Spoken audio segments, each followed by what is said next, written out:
आप सबको जय मसीह की। आज तारीख है 22/11/2025 और हम सुबह का वचन पढ़ेंगे। हम पढ़ेंगे याकूब की पुस्तक में से उसका 4 अध्याय।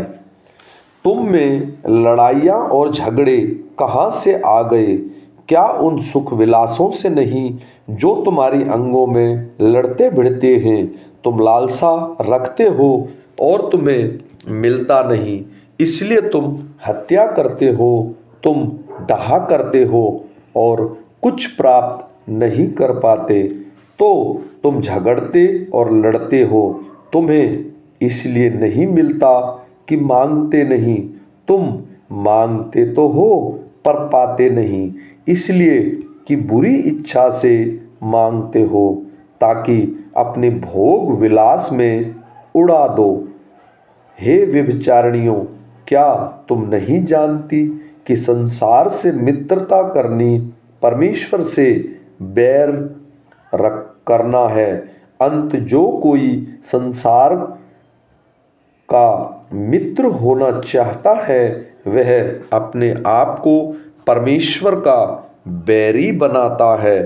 क्या तुम यह समझते हो कि पवित्र शास्त्र व्यर्थ ही कहता है, जिस आत्मा को उसने तुम्हारे भीतर बसाया है, क्या वह ऐसी लालसा करता है जिसका प्रतिफल डाहा हो? वह तो और भी अनुग्रह देता है।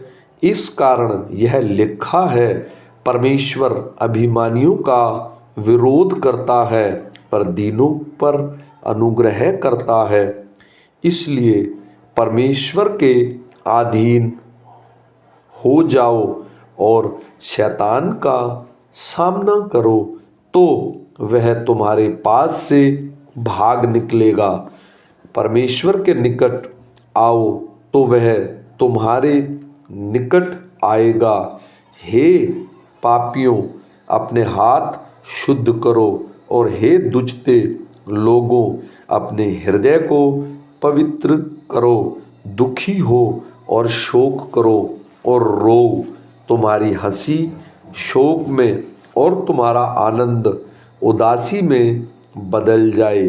प्रभु के सामने दीन बनो, तो वह तुम्हें शिरोमणि बनाएगा।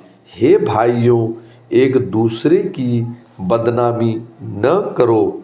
जो अपने भाई की बदनामी करता है, वह भाई पर दोष लगाता है। वह व्यवस्था की बदनामी करता है और व्यवस्था पर दोष लगाता है।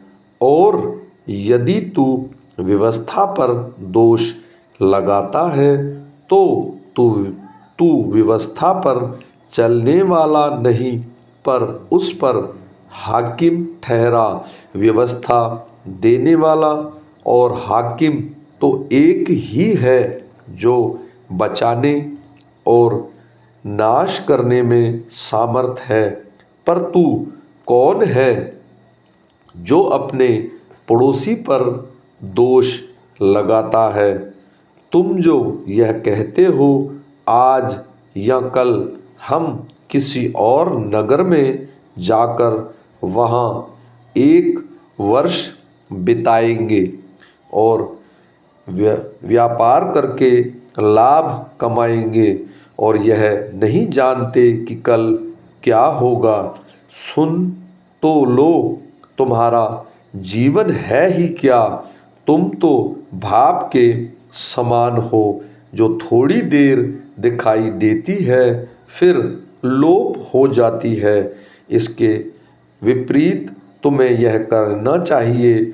यदि प्रभु चाहे तो हम जीवित रहेंगे और यह या वह काम भी करेंगे। पर अब तुम अपने डींग मारने पर घमंड करते हो। ऐसा सब घमंड बुरा है। इसलिए जो कोई भलाई करना जानता है और नहीं करता, उसके लिए यह पाप है। आमीन।